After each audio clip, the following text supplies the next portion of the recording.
Assalamualaikum warahmatullahi wabarakatuh. Bersama dengan rakan-rakan netizen dan seluruh penduduk Seberang Perai. Telah lama saya tidak bersama-sama dalam live video kerana apabila diisytiharkan PKPP, kebanyakan tempat-tempat lokasi-lokasi perniagaan telah pun dibenarkan dibuka, kecuali lokasi untuk lesen-lesen hiburan saja masih kekal ditutup. Yang lain telah pun dibuka dan tidak ada tidak ada lagi keperluan untuk mendetailkan kerana semuanya telah pun diselesaikan atau SOP-nya telah dinyatakan secara jelas di dalam website MKN. Tetapi pada pagi ini saya ingin kembali bersama dengan rakan-rakan netizen kerana kes meningkat dengan begitu banyak di Seberang Perai khususnya. Oleh itu MBSP telah mengadakan satu plan tindakan segera untuk meningkatkan pemantauan dan penguatkuasaan COVID-19 di Seberang Perai. Ada 8 plan tindakan yang baru akan dilaksanakan mulai pada hari ini, iaitu yang pertama adalah MBSP akan memperketatkan kawalan pematuhan prosedur operasi standard atau SOP kepada pengunjung pelanggan yang ingin memasuki pasar awam, komplek penjaja dan juga menambahkan anggota-anggota di antara 8 hingga 15 orang bagi satu-satu lokasi. Ini adalah kerana penambahan ini diperlukan untuk meningkatkan lagi tahap pematuhan kepada SOP di pasar awam dan juga di komplek-komplek penjaja. Ketika ini kita hanya menempatkan 4 hingga 5 orang sahaja. Yang kedua adalah mengarahkan penganjur pasar pagi dan pasar malam. Notis mulai dikeluar pada hari ini untuk meningkatkan kawalan terhadap pematuhan SOP di setiap pasar pagi dan pasar malam. Tanggungjawab untuk memastikan SOP pasar malam dan pasar pagi dipatuhi adalah terletak kepada penganjur. Sekiranya penganjur tidak mematuhi arahan ini, kita akan tutup pasar malam atau pasar pagi berkenaan. Oleh itu saya minta kerjasama penganjur dan juga pengunjung kepada pasar malam dan pasar pagi, sila patuhi SOP yang telah ditetapkan. Secara umumnya mesti terdapat penjarakan fizikal 1 meter di antara satu sama lain. Penggunaan QR code ataupun scan QR code apabila memasuki pasar pagi, pasar malam atau pasar awam, memakai pelitup muka setiap masa di lokasi awam kecuali semasa menjamu selera, dan juga memastikan tangan kita sentiasa bersih. Pada ketika ini MBSP tidak lagi menyediakan hand sanitizer kecuali tempat-tempat yang terlalu memerlukan kepada hand sanitizer. Kerana sejak daripada 18 Mac, saya pasti penduduk Seberang Perai telah faham akan penggunaan hand sanitizer. Oleh itu mereka diminta membawa sendiri hand sanitizer atau sekurang-kurangnya membasuh tangan dengan sabun. Kerap membasuh tangan dengan sabun. Kebersihan diri dipertanggungjawabkan kepada semua penduduk untuk memastikan mereka dapat memutuskan rantaian penyebaran ataupun jangkitan COVID-19. Yang ketiga adalah MBSP akan memperkemaskan perimeter pasar awam supaya tidak ada jalan masuk selain daripada jalan masuk yang telah ditentukan, iaitu hanya satu jalan masuk dan satu jalan keluar. Dan saya amat berharap pita-pita keselamatan ini jangan dirosakkan oleh pengunjung pasar. Kita akan baiki letakkan semula pita-pita keselamatan di keliling pasar saya amat memohon kepada semua pengunjung pasar malam, pasar pagi, pasar awam supaya hanya menggunakan jalan yang telah ditentukan untuk masuk dan juga keluar. Yang keempat, mewajibkan penggunaan aplikasi MySejahtera. Saya amat kecewa apabila dimaklumkan oleh rakan-rakan media dan juga dimaklumkan oleh pengadu-pengadu orang awam yang bertanggungjawab, juga diadukan oleh pengunjung kedai restoran makanan, pengusaha restoran makanan, pengusaha premis perniagaan, ada pengunjung yang menulis nama yang tidak betul di dalam buku catatan kehadiran. Pada ketika ini kita bagi dua pilihan. Satu, scan MySejahtera yang ada di semua premis awam. Yang kedua, jika mereka tidak scan, mereka dibenarkan tulis. Pilih antara satu. Tetapi saya diadukan, dimaklumkan, ramai juga yang menulis dengan maklumat yang tidak betul. Ramai ini berdasarkan aduan. Nama tak betul, saja-saja tulis. Kad penalan pun, nombor telefon pun tak betul. Temperature pun tak betul. Sebab itulah mulai hari ini, saya telah memberikan arahan supaya penggunaan MySejahtera dimestikan. Penganjur pasar awam, pasar malam, pemilik premis makanan, mesti pastikan pengunjung scan MySejahtera. Kecuali mereka yang benar-benar tidak mampu, tidak boleh guna MySejahtera. Saya rasa tak perlulah saya bagi kriteria siapa yang tidak mampu dan tidak benar. Tuan-tuan boleh nilai sendiri di tapak. Memang kita tahu orang-orang yang warga emas yang terlalu uzur, memang tidak tahu atau tidak berupaya untuk menggunakan MySejahtera, boleh tolong tulis. Saya tidak mahu meletakkan kriteria siapa yang tak perlu tulis. Tetapi saya berharap kelonggaran ini jangan disalahguna. Secara umumnya semua yang masuk mesti scan MySejahtera supaya tidak ada penipuan ataupun salah guna nombor yang diberi, nombor yang tak betul. Tujuan MySejahtera adalah untuk contact tracing. Apabila berlaku sesuatu kes positif di sesuatu kawasan, Kementerian Kesihatan akan melihat database yang ada dalam MySejahtera dan dapat memastikan siapa yang masuk dan akan dihubungi sama ada melalui telefon ataupun dihantar dengan perhubungan-perhubungan yang lain.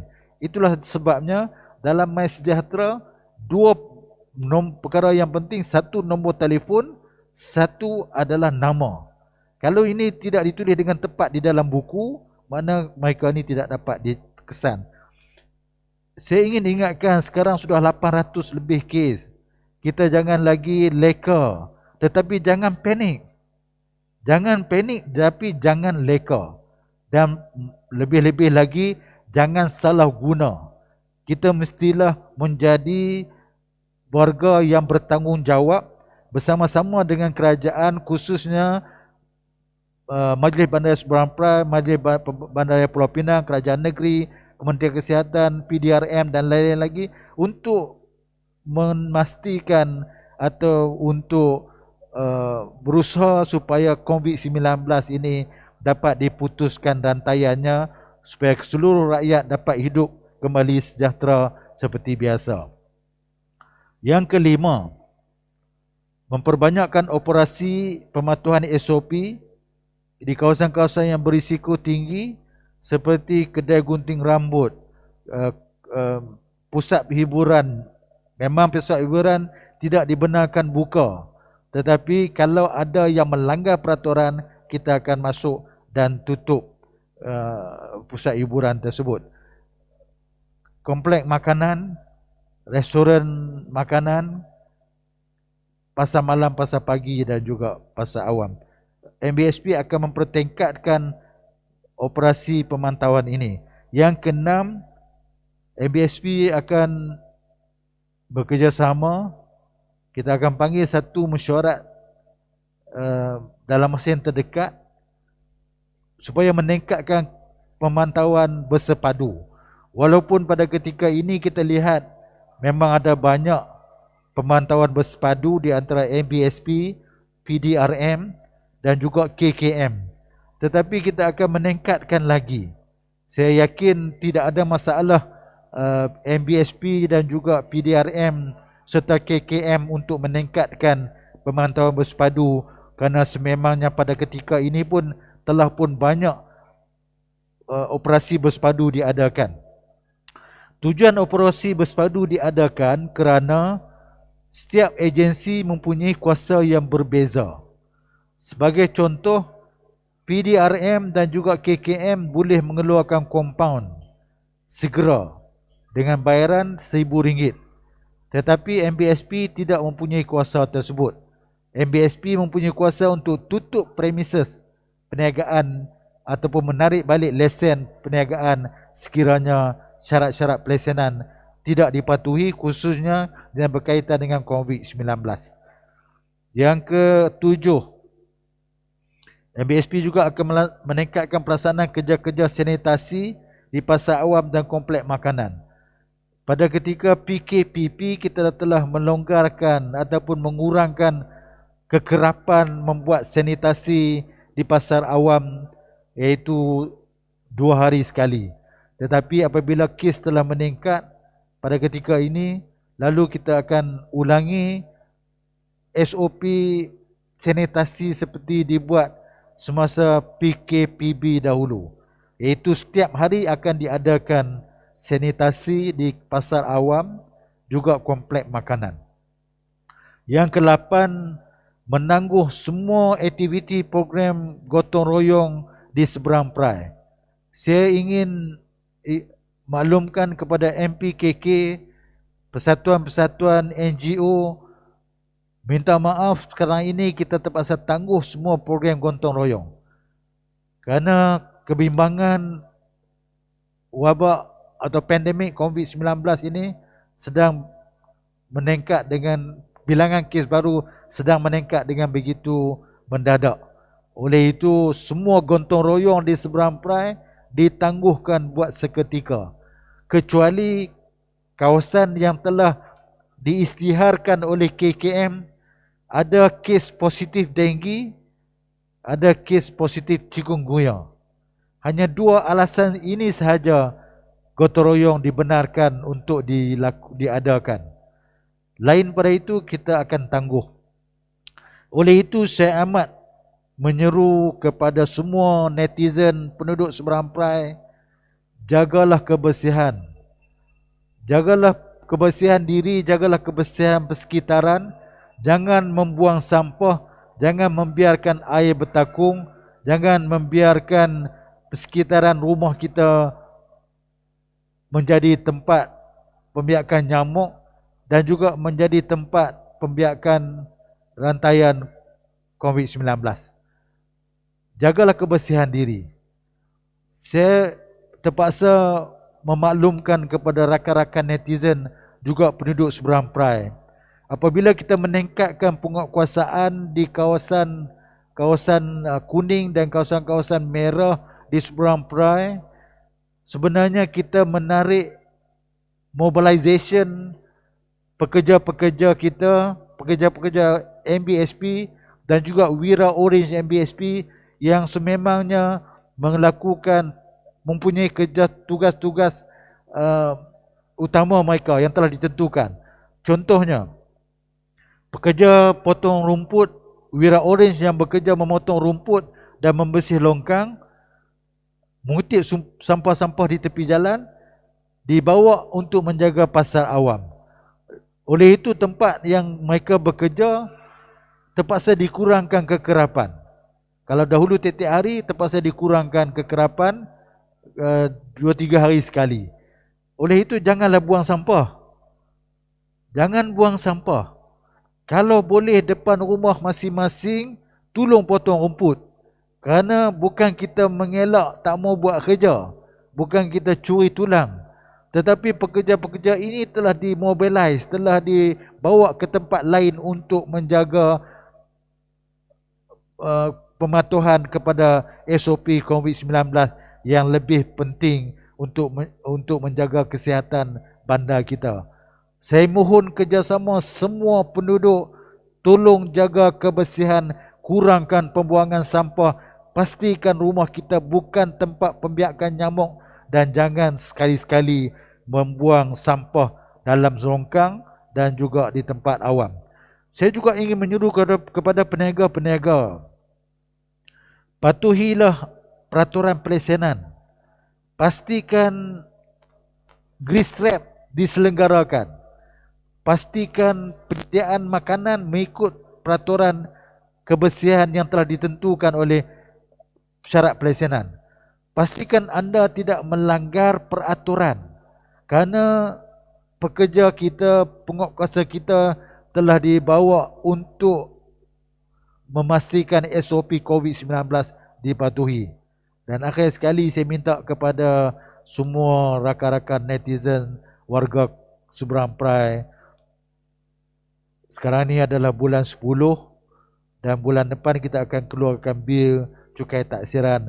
Sila bayar cukai taksiran kerana dengan cukai taksiran tersebutlah kita guna untuk membuat perkhidmatan-perkhidmatan kepada Seberang Perai. Sekian, wabillahi taufiq wa hidayah. Wassalamualaikum warahmatullahi wabarakatuh. Ada soalan ataupun tidak?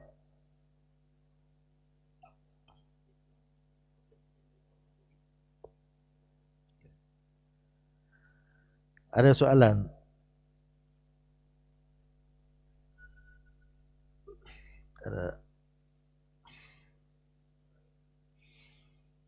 Kalau tak ada soalan, saya berharap penjelasan ini dapat difahami dan dilaksanakan oleh semua warga Seberang Perai.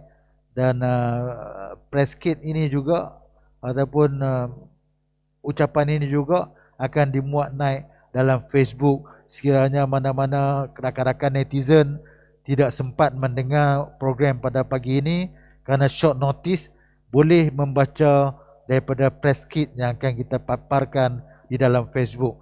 Sekian, wabillahi taufiq wa hidayah. Assalamualaikum warahmatullahi wabarakatuh.